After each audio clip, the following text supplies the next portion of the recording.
Hello student, आज हम इस वीडियो में सेल, जिसे हम हिंदी में कोशिका कहते हैं और जिसका बायोलॉजिकल नेम साइटो है, उसके बारे में अध्ययन करेंगे। इससे पहले यदि अभी तक आपने मेरी वीडियो को लाइक नहीं किया है तो लाइक कीजिए, मेरे चैनल को सब्सक्राइब कीजिए। चलिए हम इस चैप्टर को डिटेल से समझते हैं। जो साइटो है, कोशिका है, इसके अध्ययन को हम साइटोलॉजी कहेंगे।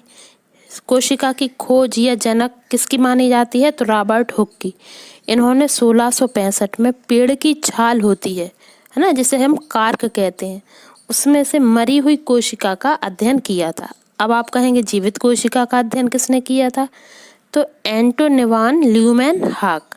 लेकिन जब खोजकर्ता की बात आए या जनक की बात आए कि कोशिका या सेल के खोजकर्ता कौन है, तब रॉबर्ट हुक का ही हमें आंसर लगाना है। अब जो कोशिका सिद्धांत है वो किसने दिया था? तो स्लीडेन और स्वान, ये नाम आपने शायद सुने भी हो। स्लीडेन और स्वान ने कोशिका सिद्धांत दिया था। इस कोशिका सिद्धांत के अंतर्गत उन्होंने बताया था कि शरीर जो है वो कोशिकाओं से मिलकर बना होता है। अब आप पूछेंगे सबसे छोटी कोशिका कौन सी होती है? तो सबसे छोटी कोशिका होती है माइकोप्लाज्मा और सबसे बड़ी कोशिका होती है शुतुरमुर्ग का अंडा। और जो साधारण अंडे भी रहते हैं, मुर्गी के अंडे, ये भी एकल कोशिका है। जैसे कोशिकाएं दो प्रकार की होती है ना, एक कोशिकीय और बहुकोशिकीय, तो एक कोशिकीय में अंडा भी आता है। ऐसे ही सबसे बड़ी इकाई कौन सी है? सबसे बड़ी कोशिका कौन सी है? शुतुरमुर्ग का अंडा। अब यदि आप मानव में पूछेंगे ना कि मानव में सबसे छोटी सेल कौन सी है, तो वो होगी स्पर्म या शुक्राणु, जो कि मेल के अंदर पाई जाती है। और मानव के अंदर सबसे बड़ी कोशिका कौन सी होती है? तो वो होती है अंडाणु, ओवम, जो कि गर्ल्स या लेडीज के अंदर पाई जाती है। अब मानव के अंदर सबसे लंबी कोशिका, देखिए, बड़ी अलग होती है और लंबी अलग होती है। तो सबसे लंबी कोशिका जो है वो मानव के अंदर पाई जाएगी, उसे कहेंगे हम न्यूरॉन, जो कि दिमाग के अंदर पाई जाती है।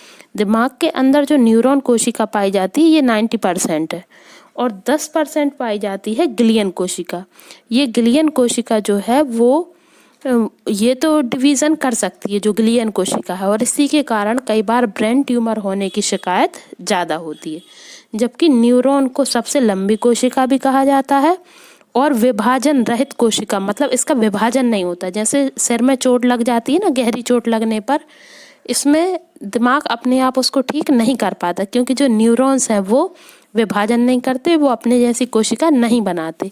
लेकिन यदि ग्लियन है, जो कि 10% होती है दिमाग में, तो यदि ग्लियन अपना डिवीज़न शुरू कर दे तो उसके कारण ब्रेन ट्यूमर हो सकता है। अब हम बात करते हैं सबसे तेज कोशिका विभाजन की। तो मानव शरीर में सबसे तेज कोशिका का विभाजन होता है लीवर में। मतलब लीवर, जिसे कि हम हिंदी में यकृत कहते हैं, लीवर जिन कोशिकाओं से बना है वे कोशिकाएं सबसे तेज विभाजन करती हैं। यही कारण है कि लीवर में किसी भी प्रकार की खराबी या किसी भी प्रकार का डैमेज होने पर वो खुद ही जल्दी से जल्दी रिपेयर हो जाता है। अब इस तरह हमने ये कोशिका वाला फर्स्ट पार्ट हमने क्लियर कर लिया है। सेकंड पार्ट में हम कोशिकांग, जैसे कि इंग्लिश में सेल, पार्ट ऑफ सेल कहते हैं, हम उसे लेंगे।